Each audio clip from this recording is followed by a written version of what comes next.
कि क्या आप भी डिजिटल अरेस्ट हुए थे? नहीं, संयोग से ऐसा नहीं, फ़ोन कॉल बहुत आए हैं। एक डिजिटल अरेस्ट की कहानी सुन ली है, एक कहानी और सुन ली है, अब मुझे कहानी बुननी है। आपकी प्रक्रिया क्या रही है? कैरेक्टर्स फाइंड आउट करना कि हमारे, अच्छा ये दो तो मैंने सोच लिया, बट इसके इर्द गिर्द अभी क्या बिल्ड करूं। किताब लिखना बाकी सब चीज़ों से कितना मुश्किल या आसान था? वो भी एक मेरी अकेले की जर्नी थी। जो नए राइटर्स हैं, जो लोग लिखना चाहते हैं या लिख रहे हैं, क्या थॉट प्रोसेस होती है और क्या रहनी चाहिए? एक कैरेक्टर का मोटिवेशन और एक कुछ ओवरऑल थीम होगा। चूंकि आप पत्रकार रहे हैं लंबे समय तक, डिजिटल फ्रॉड जो है वो कितनी बड़ी समस्या इस वक्त देश में है? ग्लोबली अगर साइबर स्कैम किसी कंट्री की जीडीपी होती तो ये दुनिया का 3rd लार्जेस्ट इकोनॉमी होता। नमस्कार, मैं हूं पीयूष पांडे और आप देख रहे हैं द किस्सा का खास सेगमेंट किस्से किताबों के। आज जिस विषय पर, जिस किताब की चर्चा मैं करने जा रहा हूं, वो विषय हम सबसे संबंधित है या कहें आजकल ट्रेंड में है। वो विषय क्या है, उसके लेखक से मैं बात करूंगा, लेकिन लेखक का परिचय पहले। इस किताब के लेखक हैं शैलेंद्र झा। शैलेंद्र झा आज तक जैसे चैनल में वरिष्ठ पद पर रहे और आज तक में ही मेरे वरिष्ठ सहयोगी रहे। इसके अलावा शैलेंद्र जी ने कई सारी वेब सीरीज़ का निर्माण किया है। ग्रहण जो हॉट स्टार पे आई थी, उसका तो सर्व काम शैलेंद्र जी ने ही देखा था और उसके क्रिएटर थे। इसके अलावा शैलेंद्र जी ने शॉर्ट फिल्म डायरेक्ट की है। लाइफ ओके जैसे बड़े चैनल में शैलेंद्र जी क्रिएटिव हेड रहे और अब इस किताब के साथ शैलेंद्र झा राइटर के तौर पर हमारे बीच है। शैलेंद्र जी, बहुत बहुत स्वागत है आपका। बहुत बहुत धन्यवाद पीयूष। मुझे पता नहीं कुछ चीज़ें छूट गई हूँ क्योंकि आप बहुत सारी चीज़ें कर रहे हैं, लेकिन आज चूंकि ये सेगमेंट है किस्से किताबों के, तो हम बात किताब की करेंगे। और एक किताब जो मैं दिखा रहा हूँ, इसका नाम सर बहुत दिलचस्प है, प्रेस 9 फॉर ए क्राइम। तो मैं पहला किस्सा आपसे यह जानना चाहूँगा कि ये नाम जो है ये आपका दिया हुआ है या बाकी सब आपने लिखा है? ये नाम किसी और के दिमाग की उपज है? ये नाम मेरे बेटे का दिया हुआ है। तो तुमने सही पकड़ा, ये मेरे ये किसी का दिया हुआ है। हम लोग उस पर चर्चा बहुत कर रहे थे क्योंकि जब मैंने लिखी थी किताब तो वर्किंग टाइटल इसका ट्रैप था। ओके। हाँ, फिर बात आई और वो मतलब हमारे हम लोगों के पहचान के दोस्त और अच्छे लेखक हैं सत्य व्यास जी। तो जो होता है ना, आप किताब लिखते हो तो 4 लोगों को पढ़ने भेजते हो कैसा क्या है जी, फीडबैक के लिए। तो हाँ, फीडबैक के लिए। तो सत्या ने पढ़ा और उनको बहुत अच्छा लगा। उनका कमेंट ये था कि आपको कोई एक शब्द बदलने की ज़रूरत नहीं है, बट टाइटल कुछ ऐसा रखिए कि थोड़ा थ्रिलर जैसा लगे। हाँ, और मुझे भी ये था कि वो वर्किंग टाइटल था। ट्रैप बहुत कॉमन नाम है, अगर आप अमेज़ॉन पे ऐसे भी ट्रैप मारेंगे कई सारी किताबें आ जाएंगी। तो कुछ हम ऐसा चाह रहे थे, तो उसमें बहुत सारी चर्चाएं हो रही थी, उसमें कहीं ना कहीं ये उभर के, लेकिन फाइनल जो ये कॉइन हुआ प्रेस 9 फॉर ए क्राइम, हाँ, वो मेरे बेटे ने किया था। चलिए, तो आपके बेटे का संबंध भी लेखन से है या वो किसी और फील्ड में, सिर्फ उसने पढ़कर ये सुझाव? वो फिल्म मेकिंग में है और उसको लेकिन पढ़ने का बहुत शौक है। जी, तो इसलिए मैं उससे सलाह ले लेता हूँ। नहीं, ठीक है, अभी चर्चा किताब की है। तो पहला सवाल अब किताब से जुड़ा हुआ सर मेरा ये कि इस किताब का जो विषय है, अगर मैं इसको एक लाइन में कहूँ तो वो डिजिटल फ्रॉड है। लेकिन ये डिजिटल फ्रॉड की जो किताब है, क्योंकि मैंने किताब पढ़ी है, पूरी किताब पढ़ी है, तो इसमें एक डिजिटल फ्रॉड यानी डिजिटल अरेस्ट से कहानी शुरू होती है और फिर वो उस संसार में प्रवेश करती है जहाँ पे अलग अलग तरह के डिजिटल फ्रॉड हम देखते हैं और समझते हैं। लेकिन मैं आपसे ये जानना चाहता हूँ और इसको थोड़े अलग शब्दों में पूछना चाहता हूँ कि क्या आप भी डिजिटल अरेस्ट हुए थे, जो ये इतनी बारीकी से आपने इसका जिक्र किया, या आपका कोई बहुत करीबी इस झंझावत में फंसा? नहीं, संयोग से ऐसा नहीं, फ़ोन कॉल बहुत आए हैं। फ़ोन कॉल कई बार आए और एक्चुअली प्रेस 9 जो वर्ड है वो इसलिए मेरे दिमाग में था, इसलिए क्योंकि ये कॉल इस तरह के आए हैं कि अच्छा कुछ ऐसा हुआ है, मतलब आपका फ़ोन कटने वाला है, क्योंकि TRAI का रेगुलेशन से ये या आपका कोई पैकेज रिटर्न हो गया है और ज़्यादा जानने के लिए 9 प्रेस कीजिए। ये बहुत बार हुआ है, तो एक पार्ट तो ये था। लेकिन उसके अलावा सुना बहुत है और पढ़ा बहुत इस बारे में। मतलब करीब 1.5 साल पहले पहली बार डिजिटल अरेस्ट वर्ड सुना था। मतलब फोन कॉल आने से वो डिजिटल अरेस्ट तक का मामला कभी नहीं हुआ, बिल्कुल। लेकिन अखबार में पढ़ा और उसमें कुछ बहुत शॉकिंग खबरें पढ़ी, जैसे कि ये कि किसी को वो नहीं, मैं इसको सर थोड़ा, क्योंकि ये चैनल द किस्सा है, तो कोई ऐसा किस्सा आपने पढ़ा जो आपको एकदम शॉकिंग तो लगा ही और आपके दिमाग में बस गया? हाँ, यही मैं बोल रहा था कि एक पहला जो इस बारे में पहली कहानी जो पढ़ी न्यूज़ के रूप में, वो ये कि एक लॉयर, फीमेल लॉयर को डिजिटल अरेस्ट में डाल के, मतलब उस तरह से फंसा के पहले तो पैसा लिया गया और पैसा लेने के बाद उनको बोला गया कि नारकोटिक्स मिला है आपके उसमें, उस प्रोटोकॉल के मुताबिक हमको स्ट्रिप सर्च करना है। और स्ट्रिप सर्च मतलब कि कैमरे के सामने कपड़े आप उतार दें। तो और उसके बाद उस जरिए उस फोटोग्राफ्स वगैरह के जरिए और ब्लैकमेल करने की कोशिश की गई। तो ये बहुत शॉकिंग था। एक तो पहला कि डिजिटल अरेस्ट क्या होता है, और दूसरा ये कि ऐसे कैसे ये लोग कन्विंस कर देते हैं या डरा देते हैं। ये एक पहला कहानी। और दूसरी कहानी ये पढ़ी कि किसी व्यक्ति को जॉब के नाम पे विदेश ले जाया गया, और विदेश ले जाने के बाद उसको किसी ऐसे जगह, ये कंबोडिया, लाओस जैसे जगहों में कहीं पे एक स्कैम कंपाउंड डिस्क्राइब करना पड़ेगा, बट ये कोई एक कॉइन, ये टर्म कॉइन हो गया है, क्योंकि एक कंपाउंड होता है जिसके अंदर आप अगर गए, वो चारों तरफ से घेरा हुआ है, घेराबंदी के साथ है कि खिड़कियों पे भी मोटे सीकर लगे होंगे, दरवाजे ऊंचे होंगे, उसकी बाउंड्री ऊंची होगी, आप निकल नहीं सकते, और अगर निकलने की कोशिश करेंगे तो आपके साथ कुछ भी हो सकता है। तो वो स्कैम कंपाउंड में किसी व्यक्ति को जाके, और वो लेकिन किसी तरह से बच के निकला था, रेस्क्यू किया गया था। तो ये दूसरी कहानी। इस कहानी में ये एक और आयरनी कि वो खुद स्कैम हुआ वो आदमी, लेकिन उससे फिर स्कैम करवाया गया। इसलिए मैंने सोचा कि ये दो चीज़ें जुड़ सकती हैं कि एक तरफ ये डिजिटल अरेस्ट जिसमें कि एक विक्टिम है और एक स्कैमर है, बट व्हाट इफ कि वो जो स्कैमर है वो भी कहीं विक्टिम है।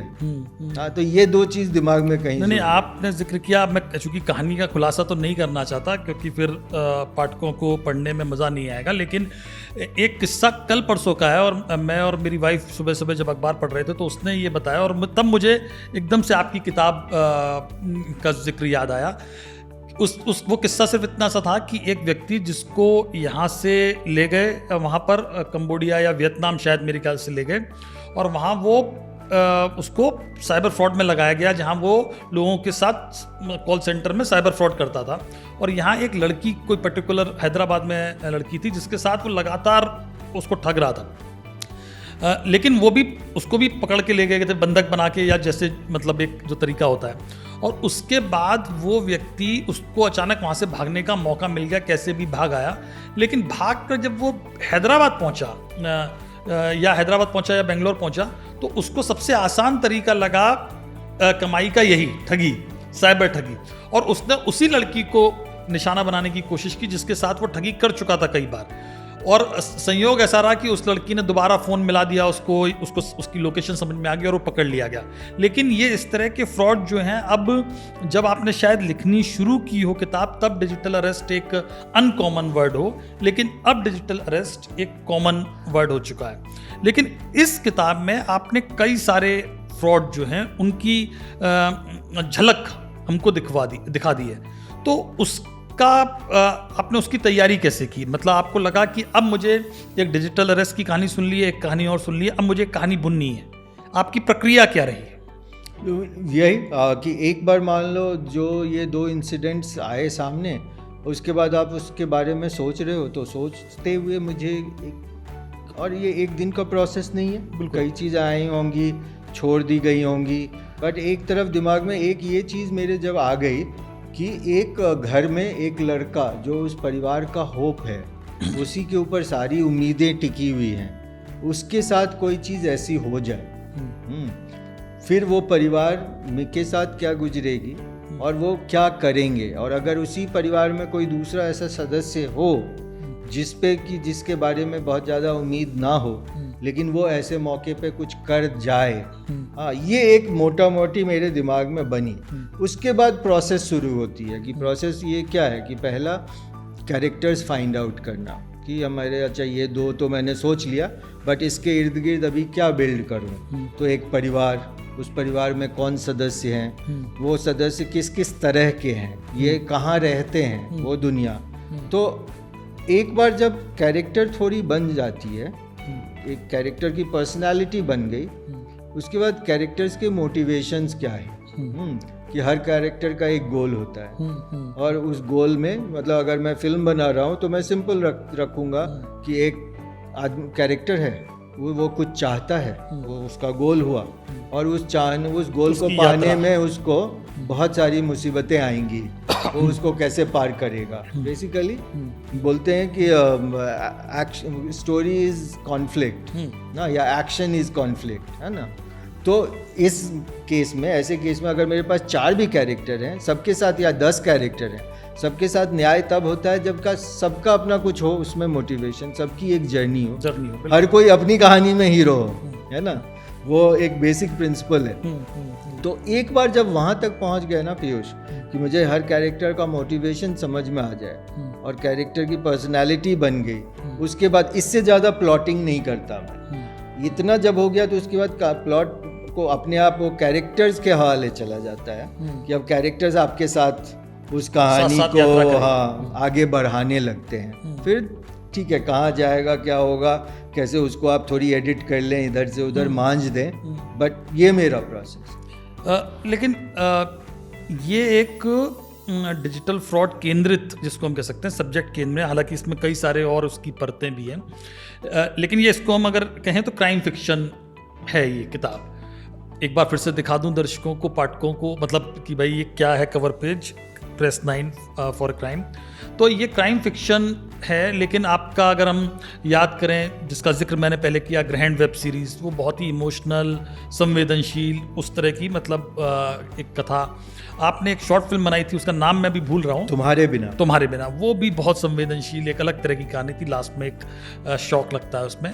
लेकिन आपने किताब लिखने का जब चुना मामला, तो आपने क्राइम फिक्शन को चुना।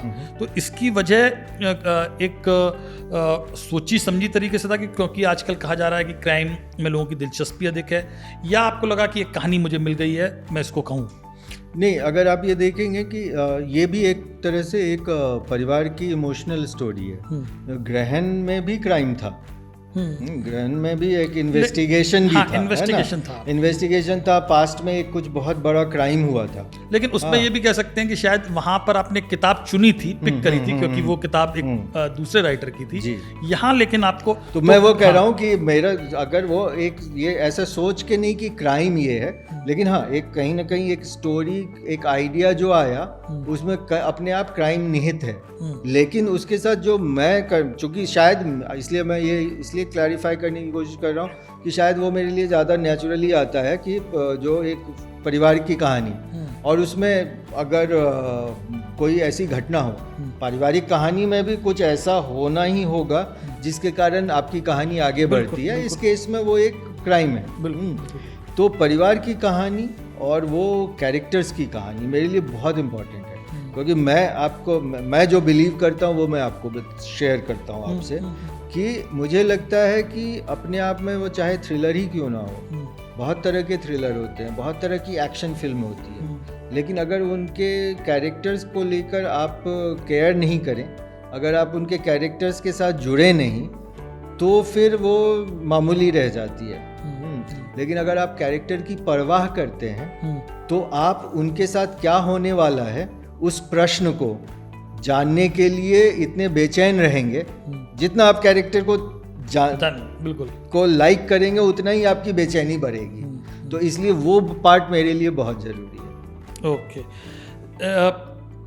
आपने चूंकि वेब सीरीज़ और टीवी सीरियल, और चूंकि पत्रकारिता, तो हम लोग साथ में ही थे जब वो टीवी की स्क्रिप्ट थी, किताब लिखना एक अलग तरह का धैर्य मांगता है, क्योंकि और हम लोग, आपने भी इसके कई सारे ड्राफ्ट लिखे होंगे, क्योंकि आप लगातार जब किताब लिखते हैं तो उस जर्नी के पे चले जाते हैं, तो कई बार आपको लगता है नहीं यार इसने ऐसा कहा है तो उसने वैसा कहा होगा, ये लगातार आपके दिमाग में चलता रहता है। किताब लिखना बाकी सब चीज़ों से कितना मुश्किल या आसान था? मेरे लिए तो मैं बोलूँगा कि ये वैसी चीज़ है कि वेब सीरीज़ वगैरह में एक आप टीम के साथ काम करते हैं। बिल्कुल। हाँ, उसके अपने फ़ायदे हैं, उसके अपने चैलेंजेस भी हैं। किताब या फिल्म, जैसे मैंने फिल्म लिखी है, अभी वो सामने नहीं आई है, लेकिन वो भी एक मेरी अकेले की जर्नी थी और वो कई सालों की जर्नी रही है।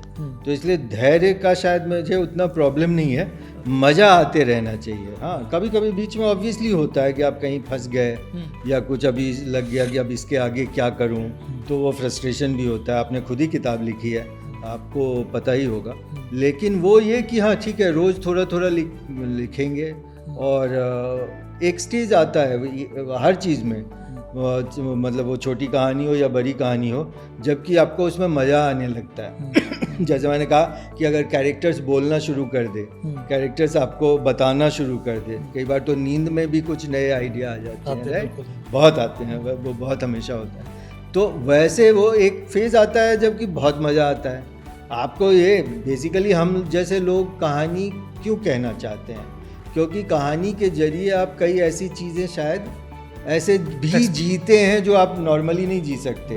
वो कहानियों में जी रहे हैं, उन कैरेक्टर्स में जी रहे हैं, तो उसमें बहुत बहुत मज़ा आता है। ऑफ कोर्स उसके अपने फ्रस्ट्रेशन वाले पीरियड भी होते हैं। तो मुझे ये लगभग रिसर्च के अलावा लगभग 6 महीना लगा लिखने में। किताब लिखने का जो मेरा एक्सपीरियंस है उसमें मुझे ऐसा लगता है कि, और जो मैं ये फिक्शन पढ़ता भी हूँ, जो अच्छे फिक्शन जिसको कह लें, अगर कैरेक्टर ज़्यादा है तो सबसे मुश्किल होती है कि उनको आपस में गूंथना, और वो एक दूसरे को डिस्टर्ब भी ना करें लेकिन उनका कुछ रिलेशन भी हो, वो और तभी वो मतलब एक कौतूहल भी पैदा करते हैं। तो इस कहानी में मतलब मैं जो लोग किताब लिखना चाहते हैं, क्योंकि अब ये किताब आ चुकी है, अब वो संघर्ष नहीं है कि किताब नहीं है, और पेंगुइन जैसे प्रकाशक ने इसको प्रकाशित किया, उन्होंने भी एक वहाँ पे मुझे मालूम है, चूँकि मेरी किताब भी आई है, कि वो एक लेवल की स्क्रूटनी हुई, उन्होंने देखा परखा।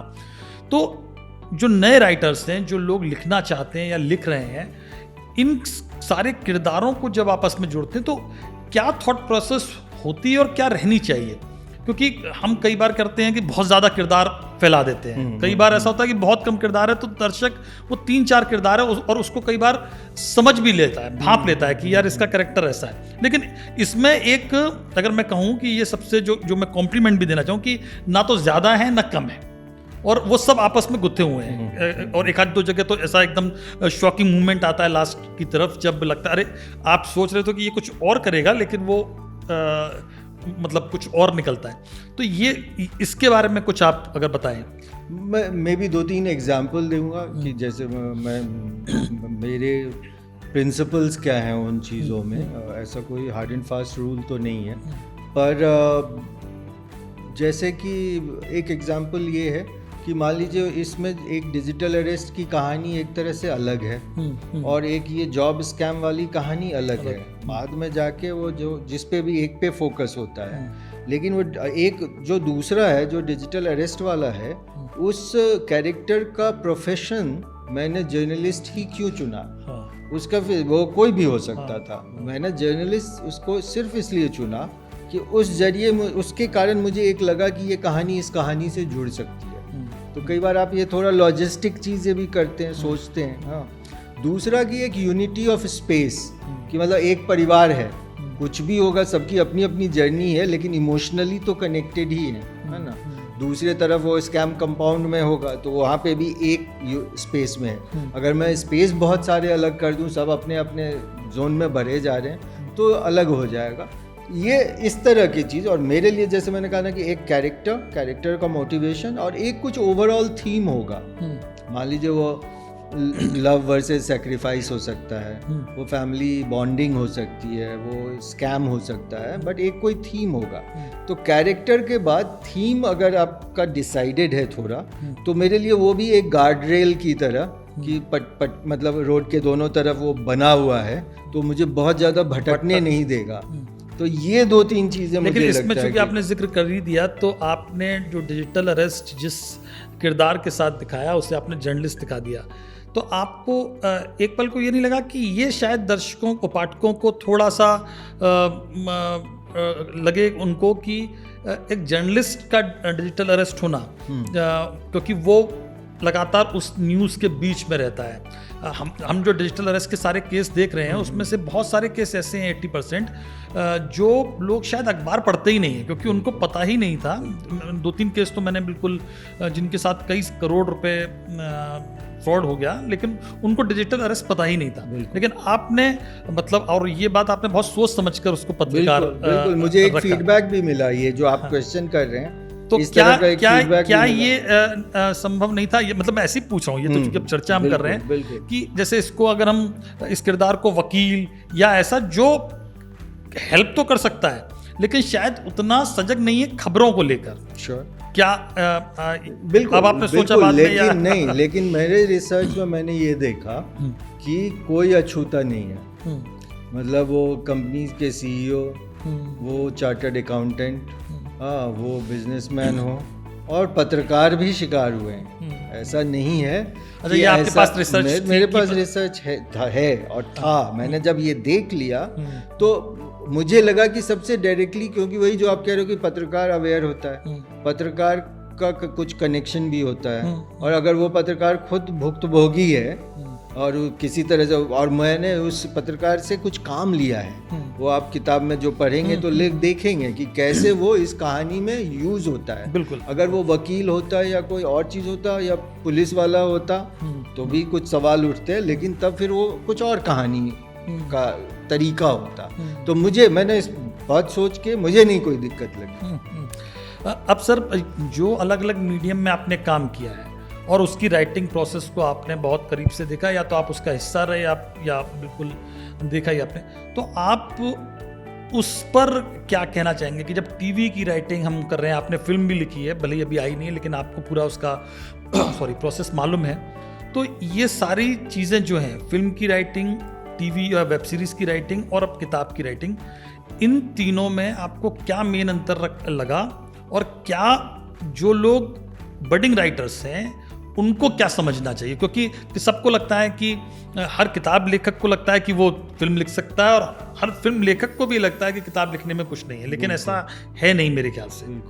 मुझे खुद ही एक्चुअली, मैं अगर बोलूँ आप उसके समर्थन ही में, मुझे लगता है, मैंने इनफैक्ट आज ही किसी, बिकॉज एक कोई राइटिंग कुछ वर्कशॉप टाइप के उसमें मुझे बोलना है, तो सोशल मीडिया पे उसके लिए मैंने ये लिखा कि बहुत साल पहले मुझे मैं टॉक शो ऑलरेडी डायरेक्ट करने लग गया था, बट जैसे हम 2 लोग बैठे हैं और बात कर रहे हैं उस तरह के टॉक शो डायरेक्ट कर रहा था, पर मुझे एक अचानक से एक बहुत बड़ा टॉक शो विद ऑडियंस, काफ़ी ऑडियंस और 6-7 कैमरे होंगे, वैसा डायरेक्ट करने का मौका आया मेरे सामने, और लेकिन मुझे पता नहीं था कि क्या होगा, कैसे होगा। तो मैं किसी और के शो में, NDTV का एक शो था, उसमें मैं ऑडियंस बन के उस शो में गया, और मैंने देखा कि वो कहाँ कहाँ कैमरे लगाए हैं, ये साउंड के लिए कैसे घूमते हैं, कैसे मार्क करते हैं, और उसके बाद आके मैंने अपना शो किया।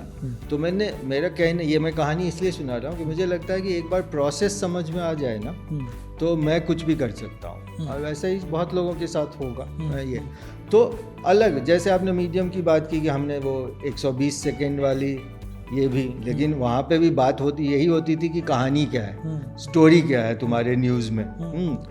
दूसरी बात कि लोगों को हुक कैसे करना है, इंटरेस्ट कैसे उनका पकड़ के रखना है। तो 120 सेकेंड इन लोगों को बांध के रखना है से 120 मिनट लोगों को बांध के रखना है। अब उसमें जैसे मैंने पहले, मुझे लगता है कि मैं एक्चुअली अपने वो मेरे जो सीक्रेट्स हैं या सॉस है व्हाटएवर, मैं एक तरह से बोल चुका हूँ, क्योंकि बेसिकली कैरेक्टर और थीम प्लॉटिंग, ऑब्वियसली प्लॉट की हर कहानी में एक वो प्लॉट जब होता तय है। हो गई तो आप हाँ। कह रहे हैं कि फिर फिसलने का, क्योंकि भटकने का ऐसे तो खतरा। बहुत सिंपल तरीका हम बचपन से सुनते आ रहे हैं, और मैंने इसलिए कहा कि अब ये राइटिंग के तरीके और राइटिंग के फॉर्मेट्स तो बाद में सुने और देखे कि 3 एक्ट स्ट्रक्चर से लेके हाँ। हीरोज जर्नी से लेके 10 पोल स्ट्रक्चर, हाँ वो सब बहुत अच्छा है। एक्चुअली लोगों को पढ़ना चाहिए, किताबें उसकी पढ़नी चाहिए ताकि आपको पता रहे। लेकिन हम बचपन से वो कहानियाँ सुनते आ रहे हैं माँ, नानी, दादी से, और हर कहानी में एक चीज़ होता था, एक आम दुनिया कि एक व्यक्ति या एक राजा, हाँ बहुत बलशाली थे, बहुत खुशहाल थे, उनकी रानी थी, बहुत दोनों में प्यार था। वो जो हम फॉर्मूला बताते हैं वही फॉर्मूले से ये पहले से नॉर्मल दुनिया है। हाँ, फिर आएगा एक किंतु, लेकिन, वो बट, वो जैसे ही बट आता है वहाँ से वो दुनिया, वो नॉर्मल दुनिया चेंज होने वाली है कि अरे अचानक उनके राज्य में अकाल आ गया, या उनको बच्चा नहीं था तो उनको किसी जगह पे मंदिर की पैदल चल के चलना था। वो जर्नी है, हीरोज जर्नी में जैसे बोलते हैं कि नॉर्मल दुनिया डिसरप्ट होगी, फिर एक जर्नी होगी जो कि उसके कंफर्ट क्षेत्र से बाहर होगा। तो ये हम एक्चुअली सोचें, ठीक है, पढ़ना मैं इसलिए कह रहा हूँ ज़रूरी है क्योंकि उससे आपको रियलाइज़ होता है, लेकिन हमारे अंदर है ये, हमारी कहानी स्ट्रक्चर हमारी दिल में बसा हुआ है। मैंने बचपन में, मैंने कल परसों किसी ने पूछा था तो मैंने कहा मेरे घर में बहुत हिंद पॉकेट बुक्स था, वो पढ़ा।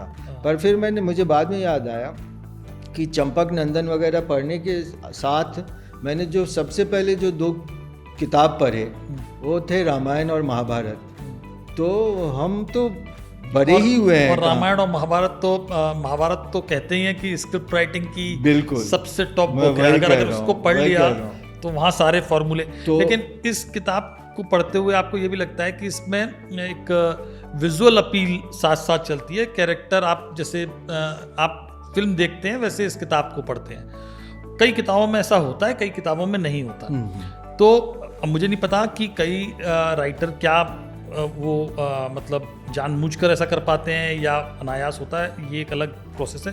लेकिन आपकी किताब में अगर ऐसा है तो क्या इसकी वजह ये है कि आप फिल्म मीडियम से जुड़े हुए हैं और आपको चूँकि स्क्रीन प्ले का अंदाज़ा है, आप सीन को देखते हैं, तो इसलिए वो भाव, मतलब वो स्टाइल आ गई है? बिल्कुल, मैं तो यही कहूँगा क्योंकि मैं भी इस डिबेट से अवेयर हूँ कि बहुत लोग आजकल लगता है या कह रहे हैं या सचमुच में जैसे भी कि कई लोग ये सोच के लिखते हैं कि इसका एडेप्टेशन होना होगा। कोई बुरी बात नहीं है। मेरे केस में ये है कि मैं एक स्क्रीन राइटर पहले रहा और अब मैंने ये किताब लिखने की कोशिश की। इनफैक्ट मेरे दिमाग में बिल्कुल नहीं है कि ये वेब सीरीज़ या ये क्या होगा। मैंने तो किताब इसलिए लिखी कि मुझे ये कहानी कहनी थी और मुझे लग रहा था कि वेब सीरीज़ और फिल्म बनने में बहुत टाइम लगता है, तो मुझे कोई दूसरा मीडियम देखना है, तो मैं इसलिए। लेकिन चूँकि मैं स्क्रीन राइटिंग से आ रहा हूँ तो उसकी छाप ज़रूर, और पहली किताब है, मैं अभी इतना कोई ये भी नहीं उसमें उस विधा में नहीं। लेकिन आपका काम वो माध्यम बदल गया, किताब हो गई, लेकिन स्क्रीन राइटिंग में तो वही उसका छाप इस पे जरूर होगा। क्योंकि आपने अब स्क्रीन राइटिंग की बात कर दी और आपने कहा कि टाइम बहुत लगता है, तो मैं फिर ये भी आपसे जानना चाहूँगा, क्योंकि बहुत सारे लोग अगर इसको देख रहे हैं कि वो प्रोसेस क्या है। किताब तो एक अलग प्रोसेस है, आपकी निजी प्रोसेस है, आपने किताब की राइटिंग का पूरा प्रक्रिया भी बताई। अगर कोई कहानी मेरे पास है और मैं उसको वेब सीरीज की तरह लाना चाहता हूँ या पिच करना चाहता हूँ, तो वो प्रोसेस क्या होती है? बेसिकली एक चीज़ बोलते हैं लोग, story Bible. Okay. Story Bible में नॉर्मली ये वो आया है टर्म वहाँ से कि अगर, क्योंकि ये बहुत दिनों तक इस पे काम चलेगा, हो सकता है उसके बीच में लोग बदल जाएं, तो एक बेसिक डॉक्यूमेंट ऐसा हो जो एक हाथ से दूसरे हाथ जाए। वही नॉवेल में ये है कि आप लिखते हैं और बाकी लोग पढ़ते हैं। फिल्म और वेब सीरीज़ में दिक्कत ये है, या जो भी उसकी अच्छाई ये है कि उसमें बहुत सारे लोग अलग अलग स्टेजेस पे जुड़ते हैं। तो मैंने मान लीजिए शुरू की, आपने कहानी लिखी और 6 महीने बाद मैं उसमें जुड़ा और आप शायद उतने अवेलेबल नहीं हैं, मैं उसका इंटरप्रिटेशन कुछ और ना कर दूं।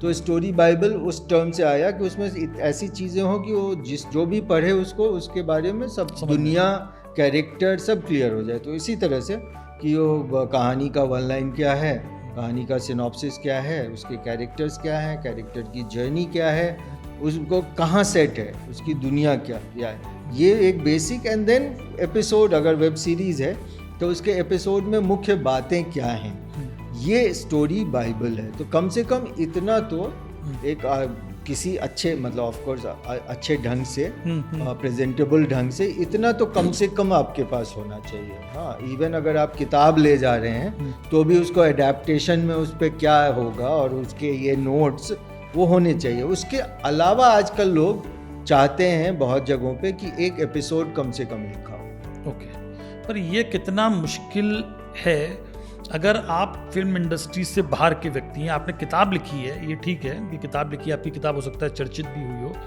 अगर उसको वेब सीरीज़ के तौर पर या फिल्म के तौर पर, मैं वेब सीरीज़ कह रहा हूँ क्योंकि आजकल वेब सीरीज़ पर बहुत ज़्यादा बातें होने लगी हैं, प्रेजेंट करना है और जो OTT प्लेटफॉर्म है, तो कितना आसान है एक बाहर के व्यक्ति के लिए कि वो अपनी चाहे सारी तैयारी कर ले जो आपने कहा है, या चूँकि उस इंडस्ट्री में इतने राइटर हैं, उनके पास इतनी कहानियाँ हैं कि बाहर के व्यक्ति के लिए बहुत जगह नहीं है। नहीं, मैं देखिए, मैं हमेशा बोलता हूँ कि बाहर का व्यक्ति को जितना लगता है कि मेरी कहानी पे पहुँच हो कुछ, उतना ही जो इन दफ्तरों में जो लोग बैठे हैं उनको भी उतना ही, मतलब मंशा तो उनकी भी होती है कि मुझे कोई बहुत अच्छी कहानी मिल जाए, मैं कुछ बहुत हिट बना दूँ। ज़रूरत दोनों की है, वो सही से मैच कैसे होगी ये क्वेश्चन हमेशा रहता है। तो आप अपनी तरफ से पूरी तैयारी करें, मैं ये कहूँगा। अच्छी कहानी है, देखिए कहानी में भी चैलेंज ये है कि सबको लगता है कि मेरी कहानी अच्छी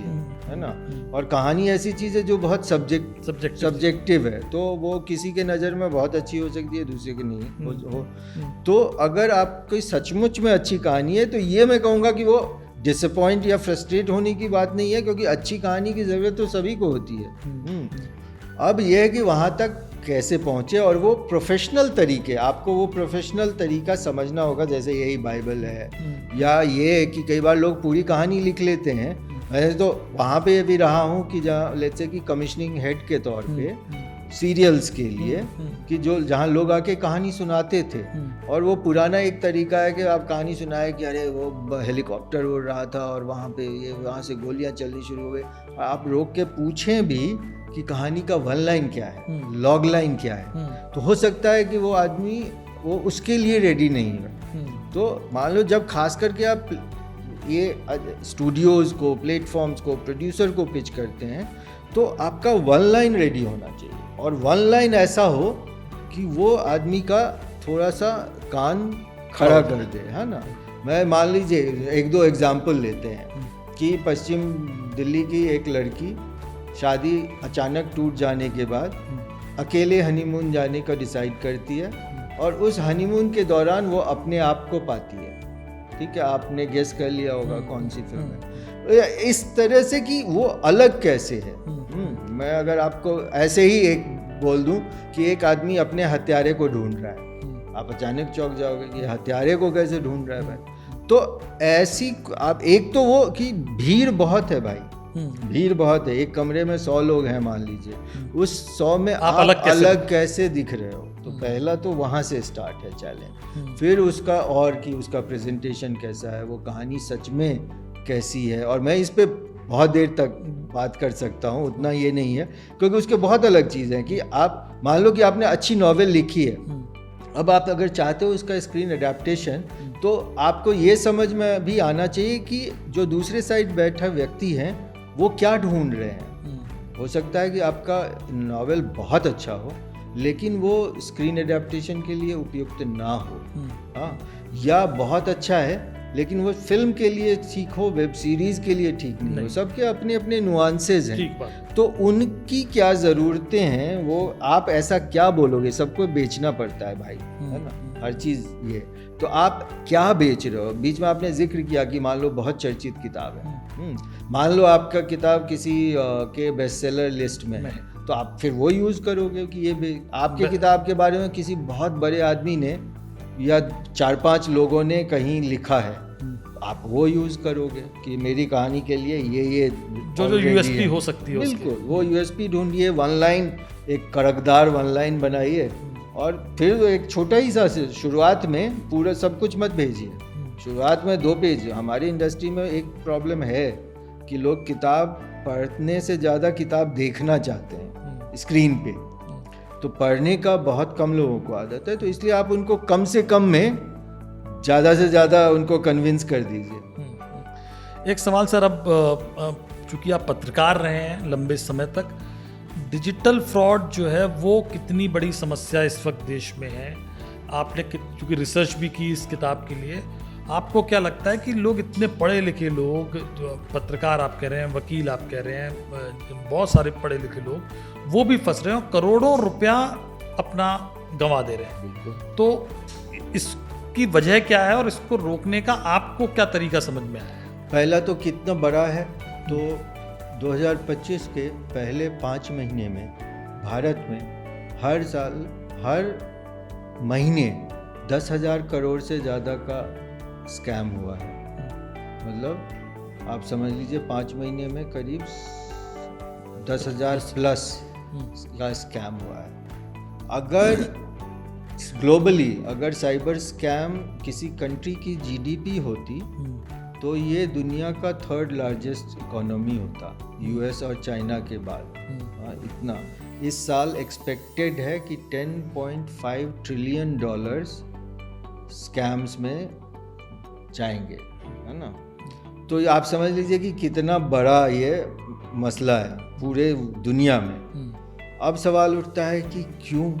अब 1.5-2 साल से तो मैं देख रहा हूँ कि अखबारों में कैंपेन चल रहा है, बिल्कुल हाईएस्ट लेवल पर। प्रधानमंत्री मन की बात में आके बोल चुके हैं कि डिजिटल अरेस्ट जैसा कुछ नहीं होता है, आप डरे नहीं। तो हर कोशिश के बाद भी क्यों हो रहा है? तो मुझे लगता है कि कोई ना कोई एक तरफ वो बहुत शातिर हैं, उनको पता है कि लोगों को कैसे डराया फंसाया जा सकता है, या वो इवॉल्व कर रहे हैं। दूसरी तरफ हम कहीं ना कहीं लगता है कि हम सबके मन में अथॉरिटी को लेकर एक कहीं वो साइकोलॉजिकल डर भी बसा होता है कि पुलिस, कानून और इन सब वो कैसे दूर होगा।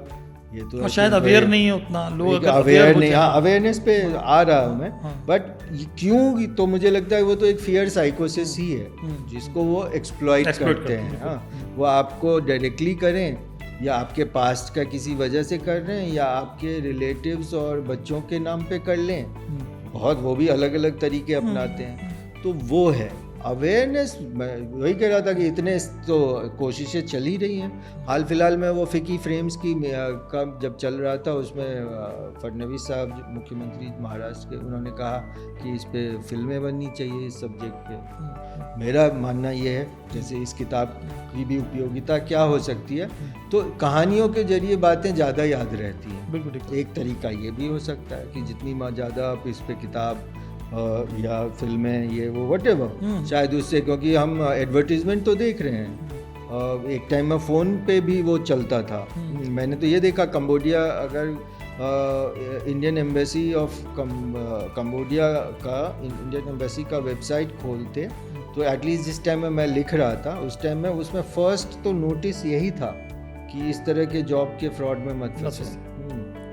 तो हाँ, कोशिश मुझे लगता है कि हर तरफ से, अब वो ऑफ कोर्स कम ज़्यादा जितना भी और भी हो सकता है, लेकिन लोगों को सतर्क और सावधान रहने की ज़रूरत है और इसके लिए जागरूकता, अवेयरनेस बढ़ानी होगी। तो द किस्सा में ये सेगमेंट किस्से किताबों की है, तो मैं सर आपसे आखिरी सवाल ये करना चाहूँगा कि प्रेस 9 फॉर ए क्राइम, ये किताब हमने बहुत सारा जिक्र कर लिया, लेकिन फिर भी अगर आप पाठकों से कहना चाहें, दर्शकों से कहना चाहें कि इस किताब में ऐसा क्या है जो उन्हें पढ़ना चाहिए।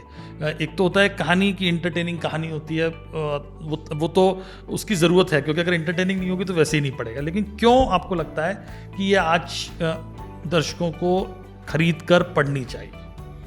एक तो जो अभी हमने बात की कि इसमें सिर्फ यही नहीं है कि एंटरटेनमेंट है, इसमें एक बहुत ज़रूरी बात है जिसके कारण ना कि सिर्फ आपको खुद पढ़ना चाहिए, बल्कि अपने घर के जो सीनियर्स हैं, जो थोड़े बुज़ुर्ग हैं, रिटायरीज़ हैं, क्योंकि हम देख रहे हैं कि उनको बहुत टारगेट किया जा रहा है। तो इनफैक्ट आपको अपने घर, अपने मतलब बेसिकली आप के आसपास जो लोग हैं आपको उनको भी बोलना चाहिए कि कहानी, क्योंकि इस कहानी को पढ़ के एटलीस्ट ये याद रहेगा कि देखो इस तरह की बातें आजकल हो रही हैं और फंस रहे हैं और हमें इससे सावधान रहना चाहिए।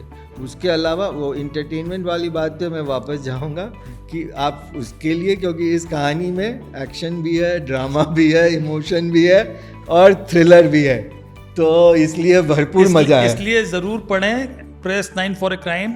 लेकिन चूँकि पढ़ने की बात आई है तो आखिरी सवाल सर छोटा सा कि ये तो इंग्लिश में किताब है, आप हिंदी भाषी क्षेत्र से आते हैं, आपका हिंदी में पकड़ भी है, तो ये हिंदी में कब आ रही है? आप खुद इसको हिंदी में लिखेंगे, ट्रांसलेट करेंगे, क्या योजना है? हिंदी में तो मैं वैसे भी लिखता ही हूँ फिल्म और सीरीज़ के लिए, तो बिल्कुल मैं चाहूँगा कि इसका हिंदी रूपांतरण हो।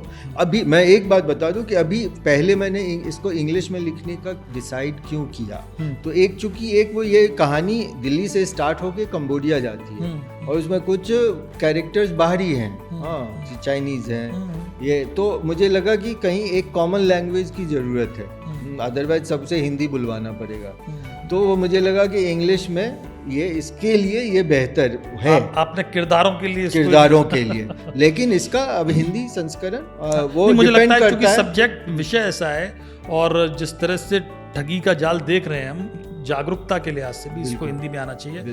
तो प्रेस 9 फॉर ए क्राइम, उसके किस्से भी सुन लिए आपने, लेखक से उसकी बात भी सुन ली, तो इसे पढ़ें, इसके बारे में लिखें, क्योंकि ये सब्जेक्ट एंटरटेनमेंट का है जैसे सर ने बोला, लेकिन इसमें बहुत ज़रूरी सूचनाएं भी हैं। मैंने किताब पढ़ी है, इसमें कई सारी ऐसी बातें हैं जो डिजिटल फ्रॉड के बारे में शायद आपको पता नहीं होंगी।